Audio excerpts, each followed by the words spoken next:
बहुत बहुत धन्यवाद माननीय प्रधानमंत्री जी।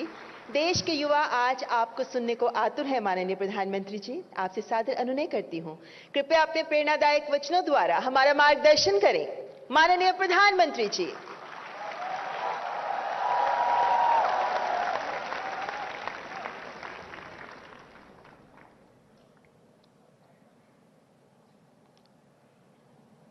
देश की अलग अलग यूनिवर्सिटी के वाइस चांसलर्स, प्रोफेसर्स, विभिन्न संस्थाओं के प्रतिनिधिगण और मेरे युवा साथियों,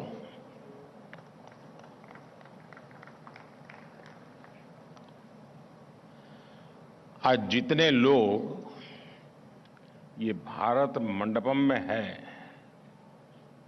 उससे कहीं ज्यादा हमारे साथ ऑनलाइन जुड़े हुए हैं। मैं सभी का G20 यूनिवर्सिटी कनेक्ट इस कार्यक्रम में स्वागत करता हूं और आप सब नौजवानों का अभिनंदन करता हूं।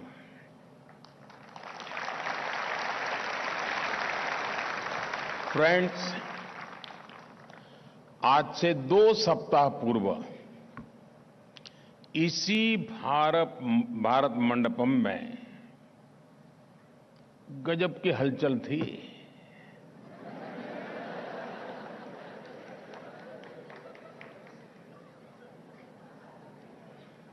ये भारत मंडपम बिल्कुल हैपनिंग प्लेस बना हुआ था।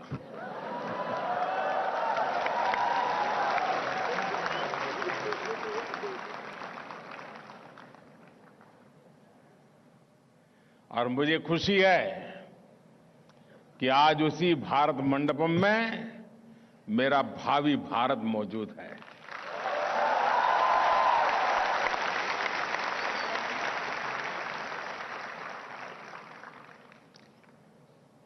G20 के आयोजन की उसको भारत ने जिस ऊंचाई पर पहुंचा दिया है, ये देखकर दुनिया वाकई बहुत चकित है। लेकिन जानते हैं, मैं बिल्कुल हैरान नहीं हूं, बिल्कुल सरप्राइज नहीं हूं। शायद आपके मन में होता होगा, इतना बड़ा हो गया, आपको कुछ नहीं हुआ, क्या कारण है? जानते हैं क्यों? क्योंकि जिस कार्यक्रम को सफल बनाने का बीड़ा आप जैसे यूथ स्टूडेंट्स उठा लेते हैं, यंग स्टूडेंट उठा लेते हैं, यूथ जुड़ जाता है, तो फिर उसका सफल होना तय हो जाता है। आप यंगस्टर्स की वजह से पूरा भारत ही एक हैपनिंग प्लेस बन गया है।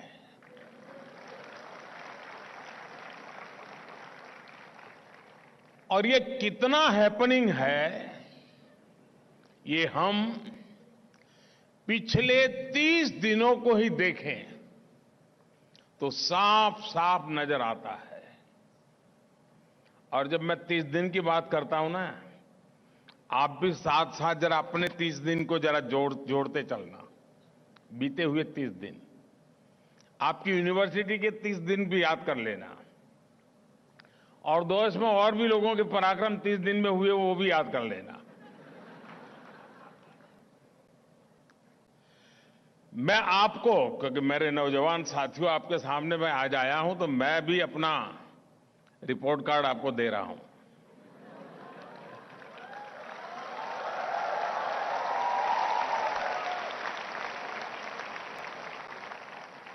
मैं आपको पिछले 30 दिन का एक रिकैप देना चाहता हूं। उससे आपको नए भारत की स्पीड और नए भारत का स्केल दोनों का पता चलेगा। साथियों, आप सबको याद होगा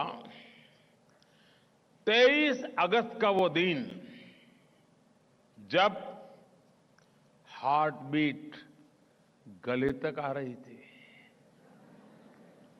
भूल गए? हर कोई प्रार्थना कर रहा था कि भाई साहब ठीक रहे, कुछ गड़बड़ ना हो जाए। कर रहे थे ना? और फिर अचानक हर किसी का चेहरा खिल उठा।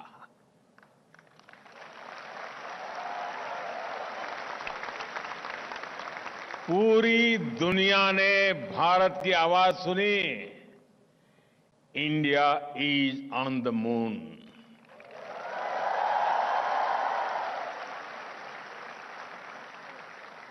तेईस अगस्त की वो तारीख हमारे देश में नेशनल स्पेस डे के रूप में अमर हो गई है। लेकिन उसके बाद क्या हुआ? इधर मून मिशन सफल हुआ, उधर भारत ने अपना सोलर मिशन लॉन्च कर दिया। अपना चंद्रयान अगर 3 लाख किलोमीटर गया तो ये 15 लाख किलोमीटर तक जाएगा। आप मुझे बताइए, भारत की रेंज का कोई मुकाबला है क्या? फ्रेंड्स, पिछले 30 दिनों में भारत की डिप्लोमेसी एक नई ऊंचाई पर पहुंची है। G20 से पहले दक्षिण अफ्रीका में ब्रिक्स समिट हुई। भारत के प्रयास से ब्रिक्स कम्युनिटी में 6 नए देश शामिल हुए हैं। साउथ अफ्रीका के बाद मैं ग्रीस गया था। ये 40 साल में किसी भी भारतीय प्रधानमंत्री की पहली यात्रा थी।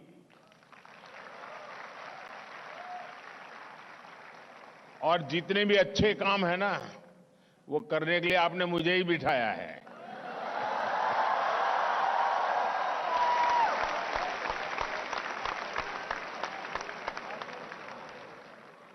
G20 समिट से ठीक पहले मेरी इंडोनेशिया में भी अनेक वर्ल्ड लीडर से मीटिंग हुई।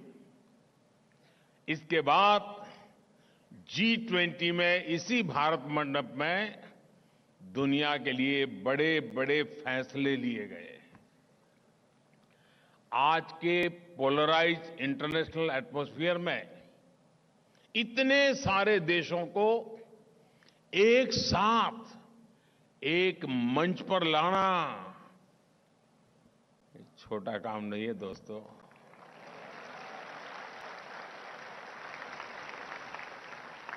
आप एक पिकनिक ऑर्गेनाइज करो ना, तो भी तय नहीं कर पाते हो कहां जाए।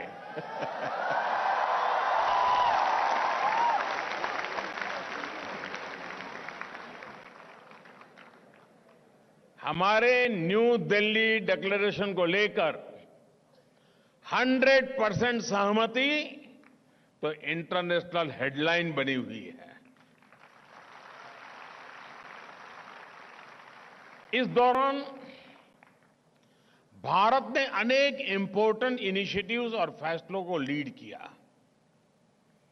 G20 में कुछ फैसले ऐसे हुए जो 21वीं सदी की पूरी डायरेक्शन ही चेंज करने की क्षमता रखते हैं। भारत की पहल पर अफ्रीकन यूनियन G20 का स्थायी सदस्य के रूप में उसको स्थान मिला।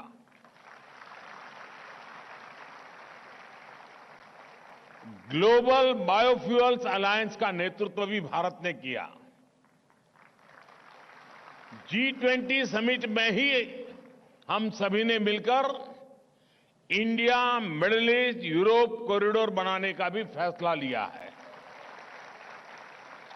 ये कॉरिडोर कई महाद्वीपों को आपस में जोड़ेगा। इससे आने वाली कई शताब्दियों तक व्यापार और पर्यटन को बढ़ावा मिलने वाला है। साथियों, G20 समिट समाप्त हुई तो सऊदी अरब के क्राउन प्रिंस की स्टेट विजिट दिल्ली में शुरू हुई। सऊदी अरब भारत में $100 बिलियन का निवेश करने जा रहा है।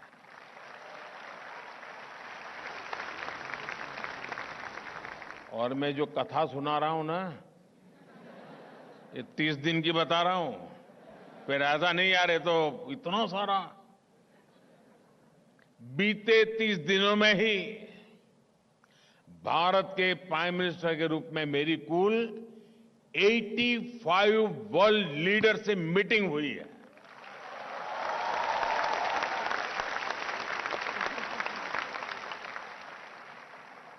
और ये करीब करीब आधी दुनिया है। आप सोच रहे होंगे कि इससे आपको क्या फायदा होगा। होता है ना, जब भारत के रिश्ते दूसरे देशों से अच्छे होते हैं, जब नए नए देश भारत के साथ जुड़ते हैं, तो भारत के लिए भी नई अपॉर्चुनिटीज बनती हैं। हमें नया साथी मिलता है, नया मार्केट मिलता है, और इन सब का फायदा मेरे देश की युवा पीढ़ी को होता है।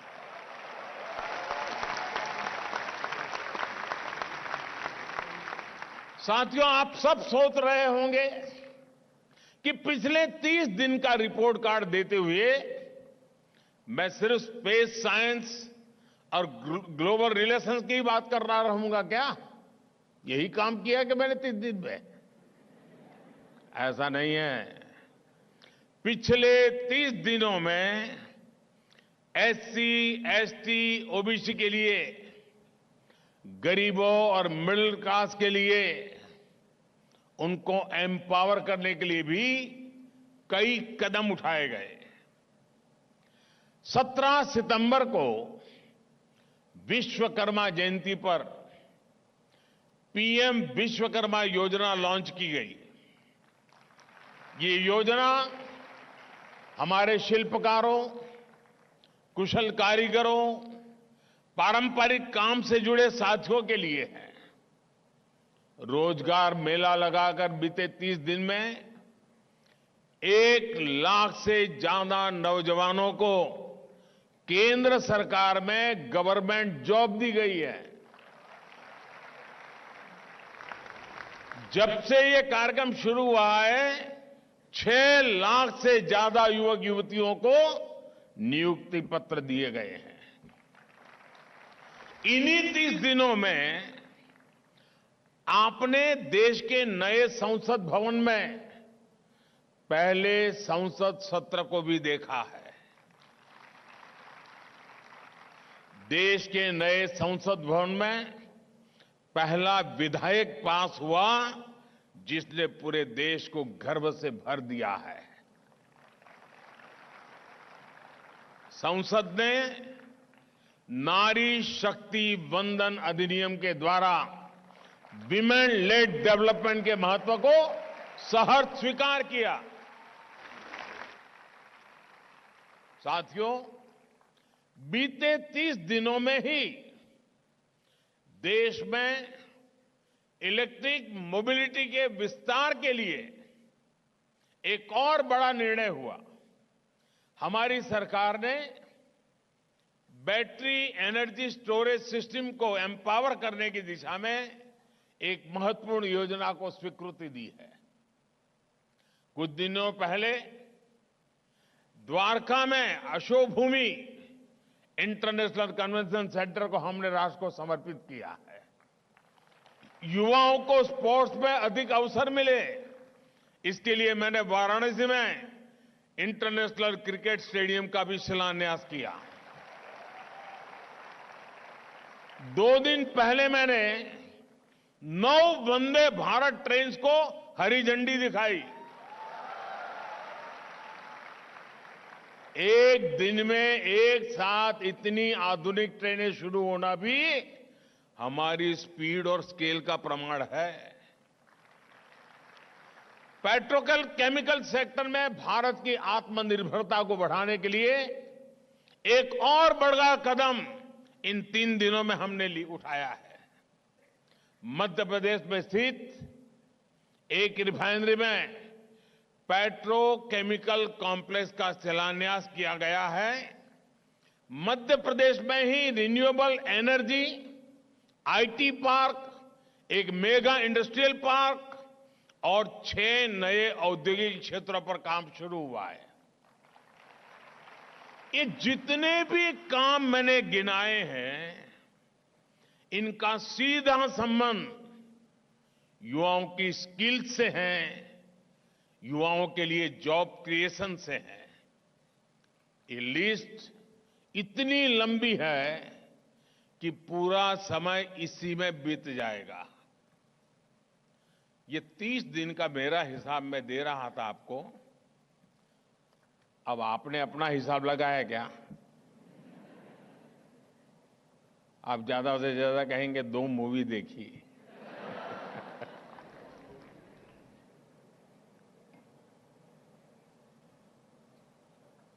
मेरे नौजवान साथियों, मैं इसलिए कह रहा हूं कि देश कितनी तेज गति से चल रहा है, कितने अलग अलग पहलुओं पर काम कर रहा है, वे मेरे देश के नौजवानों को पता होना चाहिए।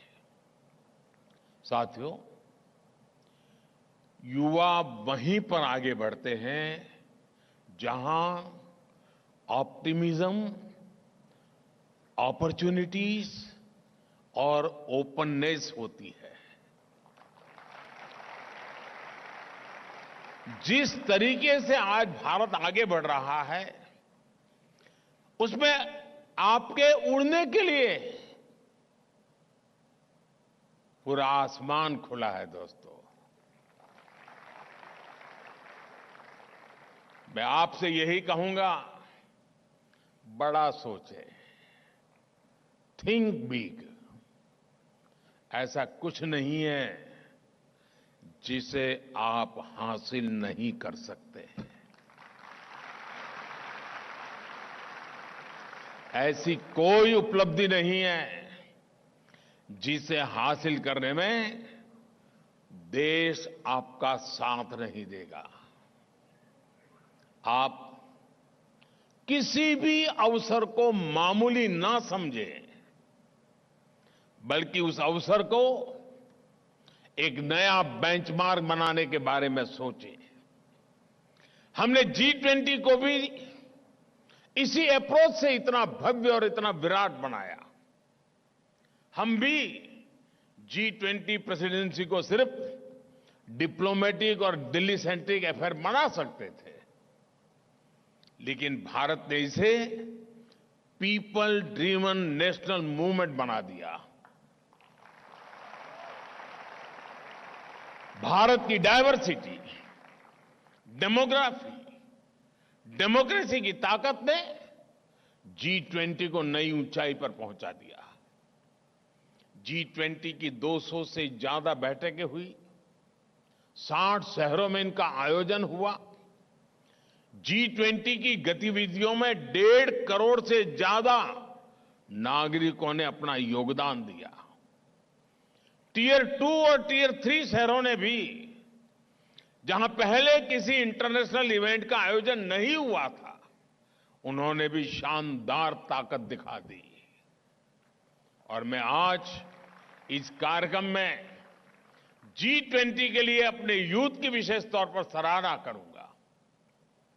100 से ज्यादा यूनिवर्सिटी और 1 लाख विद्यार्थियों ने यूनिवर्सिटी कनेक्ट प्रोग्राम के जरिए G20 में भागीदारी की।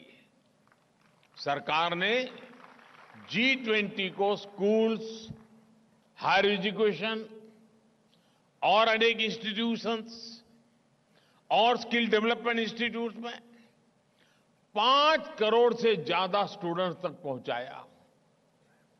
हमारे लोगों ने बड़ा सोचा, लेकिन जो डिलीवर किया वो उससे भी ज्यादा भव्य रहा है। साथियों, आज भारत अपने अमृत काल में है।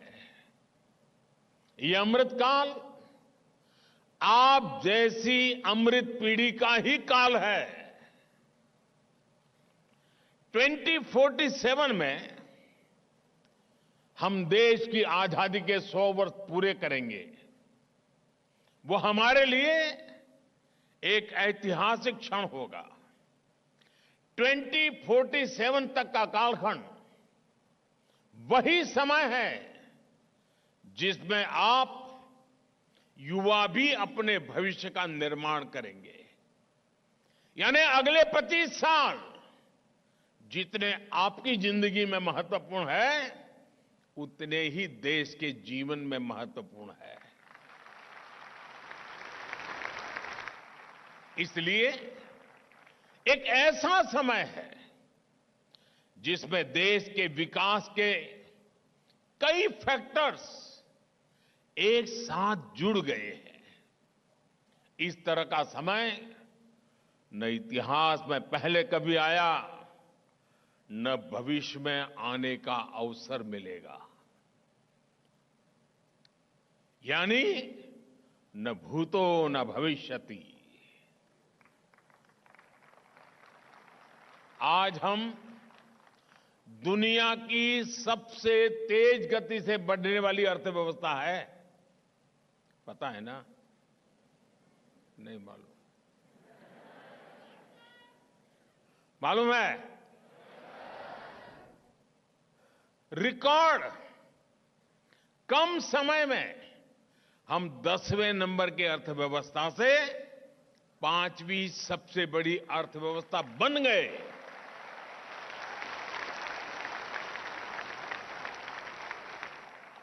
आज भारत पर दुनिया का भरोसा बुलंद है। भारत में निवेश रिकॉर्ड स्तर पर पहुंच गया है। आज भारत का मैन्युफैक्चरिंग और सर्विस सेक्टर नई ऊंचाइयां छू रहा है। हमारा निर्यात, एक्सपोर्ट नए रिकॉर्ड बना रहा है। सिर्फ 5 वर्षों में 13.5 करोड़ से ज्यादा लोग गरीबी से बाहर आए हैं। यही भारत का नियो मिडिल क्लास बन गया है। देश में सोशल इंफ्रास्ट्रक्चर, फिजिकल इंफ्रास्ट्रक्चर और डिजिटल इंफ्रास्ट्रक्चर के निर्माण से विकास में अभूतपूर्व तेजी आ गई है। इस साल फिजिकल इंफ्रास्ट्रक्चर में 10 लाख करोड़ का निवेश किया जा रहा है।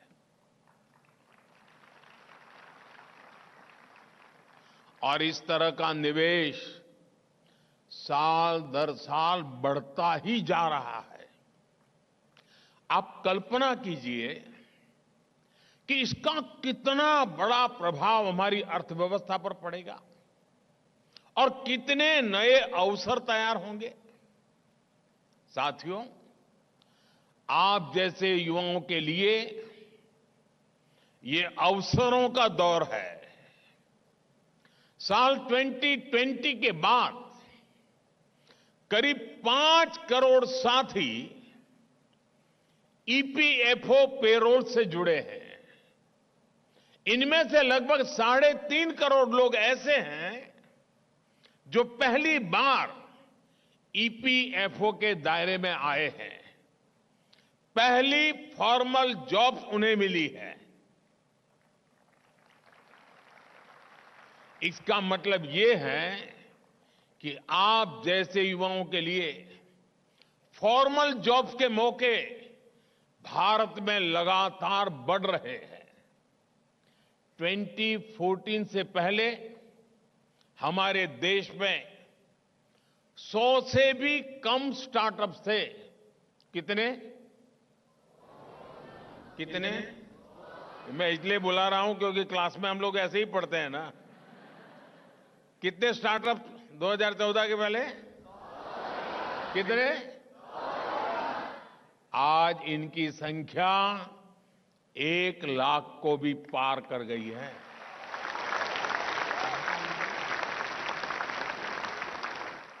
स्टार्टअप की इस लहर ने कितने ही लोगों को रोजगार के मौके दिए हैं।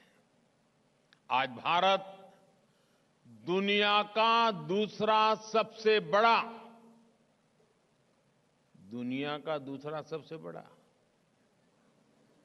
मोबाइल मैन्युफैक्चरर बन गया है।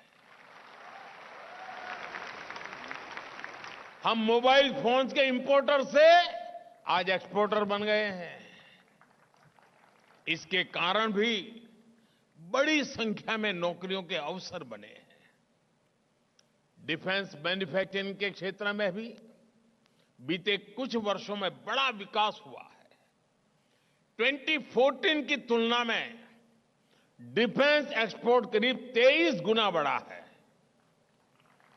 जब इतना बड़ा परिवर्तन होता है तो डिफेंस इकोसिस्टम की पूरी सप्लाई चेन में भी बड़ी संख्या में नई नौकरियों के अवसर बनते हैं। मैं जानता हूं कि हमारे कई युवा साथी जॉब सीकर के बजाय जॉब क्रिएटर बनना चाहते हैं। सरकार की मुद्रा योजना के जरिए देश के छोटे व्यापारियों को आर्थिक मदद मिलती है। आज 8 करोड़ लोगों ने 8 करोड़, आप कल्पना कीजिए, आंकड़ा बहुत बड़ा है ये। 8 करोड़ लोगों ने फर्स्ट टाइम एंटरप्रेन्योर, जिनके परिवार में कभी एंटरप्रेन्योर के नाते कोई नहीं था, फर्स्ट टाइम एंटरप्रेन्योर के तौर पर अपना कोई बिजनेस शुरू किया है, कोई कारोबार शुरू किया है, अपना काम शुरू किया है। पिछले 9 वर्षों में 5 लाख कॉमन सर्विस सेंटर भी खोले गए हैं। इनमें से हर एक में 2 से 5 लोगों को नौकरी मिली है। साथियों, ये सब भारत में आई पॉलिटिकल स्टेबिलिटी, पॉलिसी क्लैरिटी और हमारे डेमोक्रेटिक वैल्यूज की वजह से हो रहा है। पिछले 9 वर्षों में भ्रष्टाचार को कंट्रोल करने के ईमानदार प्रयास हुए हैं। आप में से बहुत सारे विद्यार्थी वो होंगे जो 2014 में, आज से 10 साल पहले, उनकी उम्र क्या होगी?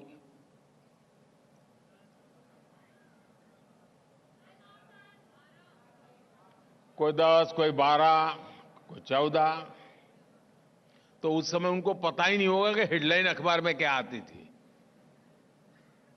कैसे भ्रष्टाचार ने देश को बर्बाद करके रखा था।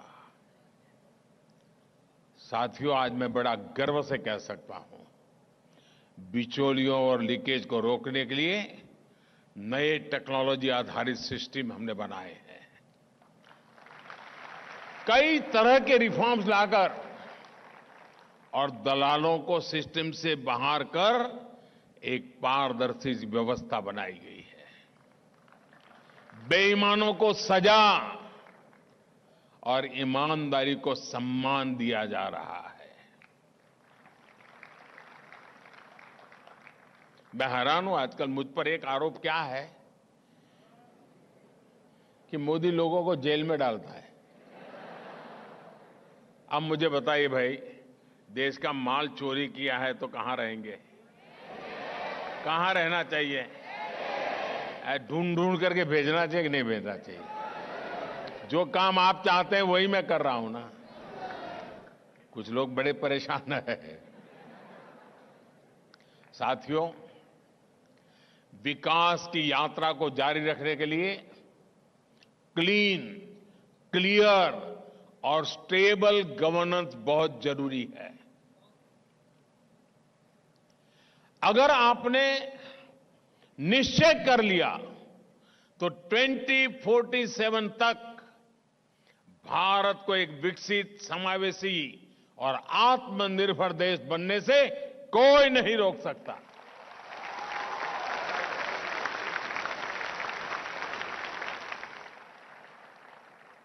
साथियों, एक और बात भी हमें ध्यान रखनी होगी। सिर्फ भारत ही आपसे बेहतर करने की अपेक्षा नहीं कर रहा है। पूरी दुनिया आपको उम्मीद की नजर से देख रही है। दुनिया को भारत का और भारत के युवाओं का पोटेंशियल और परफॉर्मेंस दोनों का पता चल चुका है। अब उनको समझाना नहीं पड़ता, इंडिया का बेटा है तो क्या होगा, इंडिया की बेटी है तो क्या होगा। वो समझ जाता है, भाई ये तो मान लो।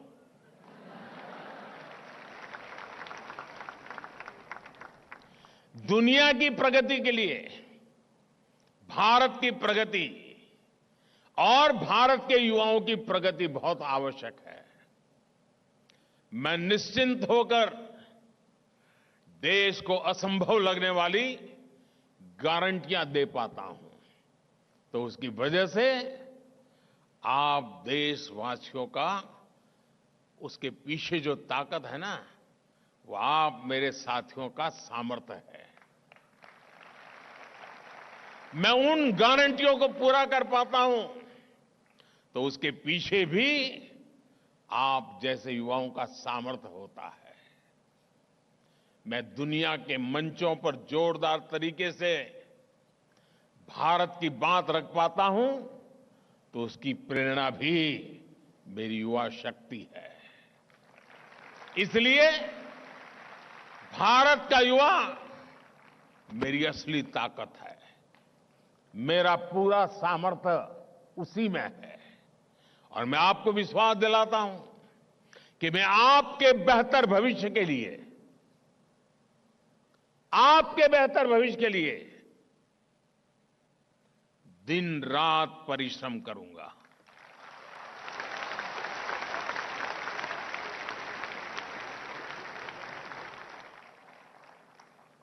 लेकिन फ्रेंड्स, मेरी आपसे भी अपेक्षाएं हैं। मैं आज आपसे भी कुछ मांगना चाहता हूं। बुरा नहीं लगेगा ना? आपको लगेगा ये कैसा प्रधानमंत्री है, हम नौजवानों से मांग रहा है। साथियों, मैं आपसे ये नहीं मांग रहा हूं कि आप मुझे चुनाव जिता देना।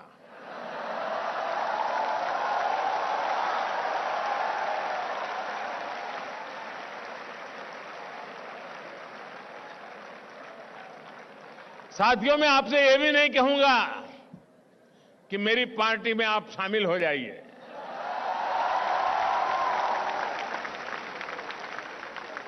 साथियों, मेरा कुछ भी पर्सनल नहीं है। जो है वो देश का है, देश के लिए है।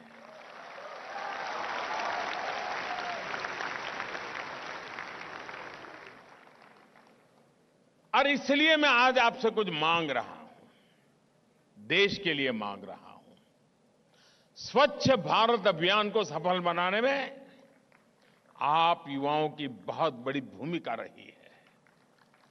लेकिन स्वच्छाग्रह एक दो दिन का इवेंट नहीं है, ये एक सतत प्रक्रिया है।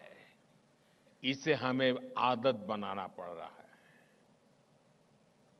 और इसलिए 2 अक्टूबर को पूज्य बापू की जन्म जयंती से ठीक पहले 1 अक्टूबर को स्वच्छता से जुड़ा बहुत बड़ा कार्यक्रम पूरे देश में होने वाला है। आप सभी युवा साथियों को इसमें बढ़ चढ़ के हिस्सा लेने के लिए मैं आपसे मांग कर रहा हूं। करेंगे पूरा? पक्का करेंगे? आपकी यूनिवर्सिटी भी लगेगी? आप कोई एरिया तय करके पूरी तरह क्लीन करके रहेंगे? मेरा दूसरा आग्रह है, डिजिटल लेन देन को लेकर है, यूपीआई से जुड़ा है। आज पूरी दुनिया डिजिटल भारत की, यूपीआई की इतनी प्रशंसा कर रही है, ये गौरव भी आपका है। आप सभी युवा साथियों ने इसको तेजी से अपनाया भी और फिनटेक में उससे जुड़े अद्भुत इनोवेशन भी किए। अब इसके विस्तार की, इसको नई दिशा देने का दायित्व भी मेरे नौजवानों को ही उठाना होगा। क्या आप तय करेंगे कि मैं कम से कम 1 सप्ताह में 7 लोगों को यूपीआई ऑपरेट करना सिखाऊंगा, यूपीआई से काम करना सिखाऊंगा, डिजिटल लेन देन सिखाऊंगा? करेंगे? देखिए, देखते ही देखते बदलाव शुरू हो जाता है दोस्तों। साथियों, मेरा आपसे तीसरा एक आग्रह और मेरी मांग है, वोकल फॉर लोकल को लेकर है। साथियों, इसको आप ही आगे बढ़ा सकते हैं। अगर एक बार आपने इसको हाथ में ले लिया ना, दुनिया फिर रुकने वाली नहीं है, मान लीजिए दोस्तों। क्योंकि मेरा आपकी ताकत पर भरोसा है। आपको अपनी ताकत पे भरोसा है कि नहीं मुझे मालूम नहीं, मुझे है।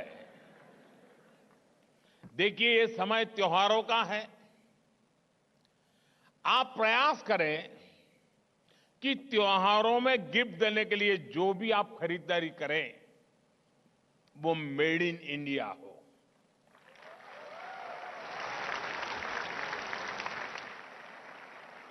अपने जीवन में भी आग्रह करें दोस्तों, उन्हीं चीजों का इस्तेमाल करें, उन्हीं प्रोडक्ट को उपयोग करें जिसमें भारत की मिट्टी की खुशबू हो, जिसमें भारत के श्रमिकों के पसीने की महक हो। और वोकल फॉर लोकल का यह अभियान सिर्फ त्योहारों तक सीमित नहीं रहना चाहिए। मैं एक काम बताता हूं, आप करेंगे? होमवर्क के बिना तो क्लास होता ही नहीं है।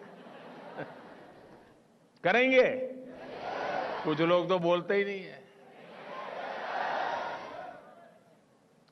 आप अपने परिवार के सब लोगों के साथ मिलकर के कागज पेन लेकर के, या तो फिर मोबाइल पर लिखते हो तो मोबाइल पे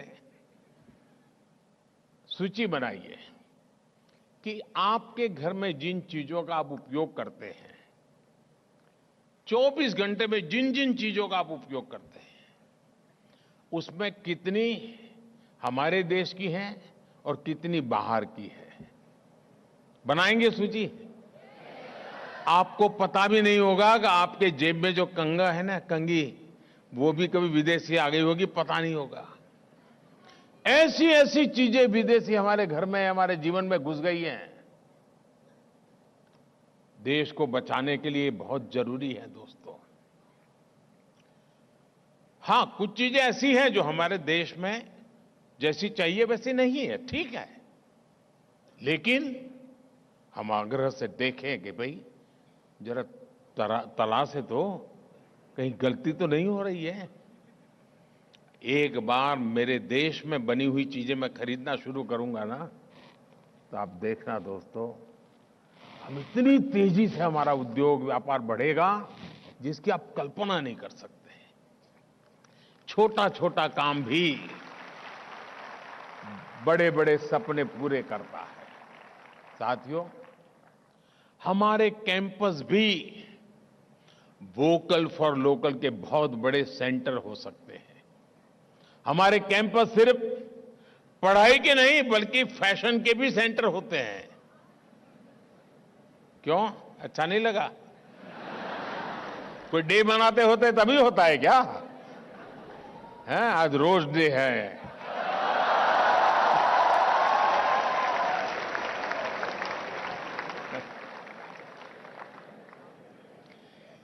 क्या हम खादी को, भारतीय फैब्रिक को कैंपस का फैशन स्टेटमेंट नहीं बना सकते? आप सभी युवाओं में ये ताकत है। आप मार्केट को, ब्रांड्स को, डिजाइनर्स को अपनी तरफ मोड़ने के लिए मजबूर कर सकते हैं। कॉलेज और यूनिवर्सिटी कैंपस में अनेक कल्चरल फेस्टिविटीज होती है, एक्टिविटीज होती है। उसमें हम खादी से जुड़े फैशन शो करा सकते हैं। हम अपने विश्वकर्मा साथियों, हमारे आदिवासी साथियों के शिल्प को प्रदर्शित कर सकते हैं। ये भारत को आत्मनिर्भर बनाने का, भारत को विकसित बनाने का रास्ता है। इसी रास्ते पर चलते हुए हम बड़ी संख्या में रोजगार निर्मित कर सकते हैं। और आप देखिए, ये जो 3 छोटी छोटी बातें मैंने बताई है, आपके सामने जो मैंने कुछ मांग रखी है, आप एक बार देख लेना आपको कितना फायदा होता है, देश को कितना फायदा होता है, किसको कितना फायदा होगा। जरूर देखिए मेरे नौजवान साथियों, अगर हमारा यूथ, हमारी नई जनरेशन एक बार ठान लेना तो इच्छित परिणाम मिल ही जाता है। मुझे विश्वास है कि भारत मंडपम से आप आज जाएंगे, ये संकल्प लेकर के जाएंगे और संकल्प लेकर अपने इन सामर्थ्य को भी जरूर प्रकट करके रहिएगा। साथियों, हम पल भर के लिए सोचिए, हम वो लोग हैं जिन्हें देश के लिए मरने का मौका नहीं मिला है। जो सौभाग्य भगत सिंह को मिला, सुखदेव को मिला, चंद्रशेखर को मिला, आजाद को मिला, हमें नहीं मिला। लेकिन भारत के लिए जीने का मौका हमें मिला है।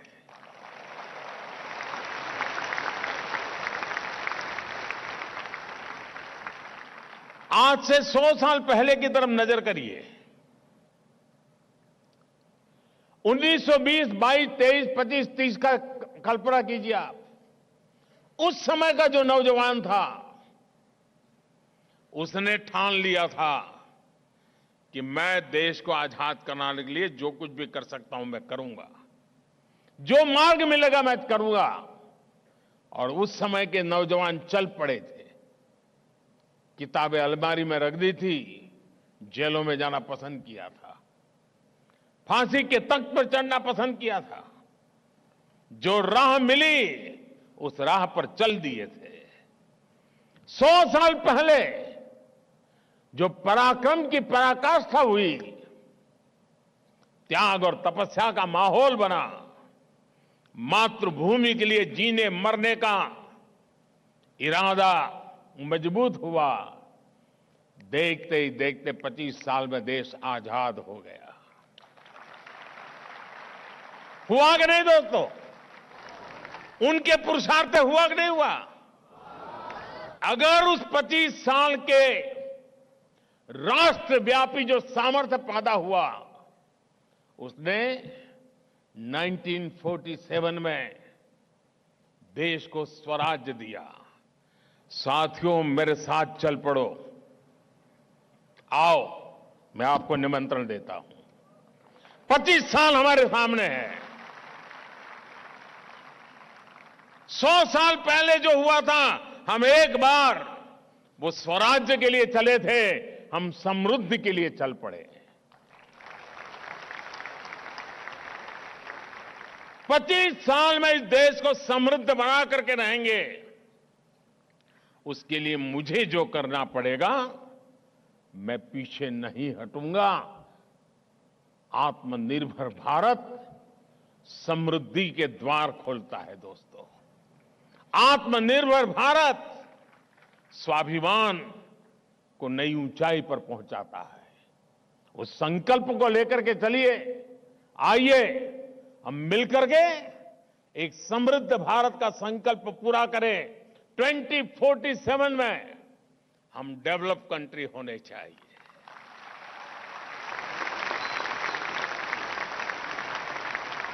और तब आप अपने जीवन की सबसे ऊंचे पायदान पर होंगे। 25 साल के बाद आप जहां भी होंगे, अपने जीवन के सबसे ऊंचे पायदान पर होंगे। आप कल्पना करो दोस्तों, मैं जो आज मेहनत कर रहा हूं ना, और कल मैं आपको लेकर के मेहनत करने वाला हूं, वो आपको कहां से कहां पहुंचा देगा।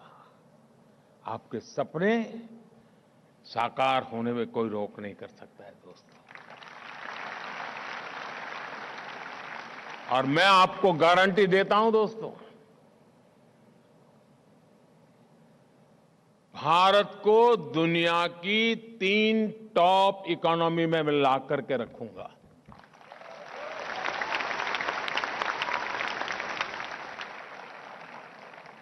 और इसीलिए मैं आपका साथ चाहता हूं, आपका सहयोग चाहता हूं, मां भारती के लिए चाहता हूं, 140 करोड़ भारतवासियों के लिए चाहता हूं। मेरे साथ बोलिए, भारत माता की। पूरी ताकत से बोलिए दोस्तों, भारत माता की, भारत माता की, भारत माता की। बहुत बहुत धन्यवाद।